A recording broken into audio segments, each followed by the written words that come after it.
நீங்க நம்புகிறதற்கு விரோதமாய் ஒருவேளை நிறைய மனிதர்கள் வித்தியாசமாய் எழுதி இருக்கலாம். நீங்கள் நம்புகிறதுக்கு விரோதமா நிறைய பேர் பேசிக்கொண்டே இருக்கலாம். நீங்க நம்புகிறதற்கு விரோதமாய் சத்துரு நிறைய முயற்சிகளை எடுக்கலாம். ஆனா ஆண்டவர் இன்றைக்கு உங்களுக்கும் எனக்கும் கிருபையாய் வாக்கு கொடுக்கிறார்.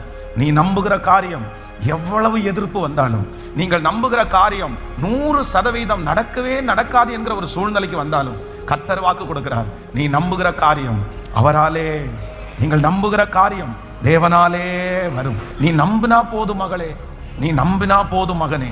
அதான் யவீருவை குறித்து வாசிக்கும் போது அவர்கள் நிறைய பேர் வந்து சொல்றாங்க, நீ இன்னுமா நம்பிட்டு இருக்க, நீ இன்னுமா நம்பிட்டு இருக்க, நீ நம்பாத, உன் பிள்ளை மரிச்சு போயிருச்சு, உன் பிள்ளை எப்படி உயிரோட வரும், அவ்வளவுதான் வராது. ஆனா வேதம் சொல்லுது, நீ பயப்படாதே, நீ விசுவாசம் உள்ளவனாயிரு, உன் பிள்ளை பிழைச்சிருக்கும்னு நீ நம்பு, உன் பிள்ளைக்கு ஒரு அற்புதம் நடக்கும்னு நீ நம்பு.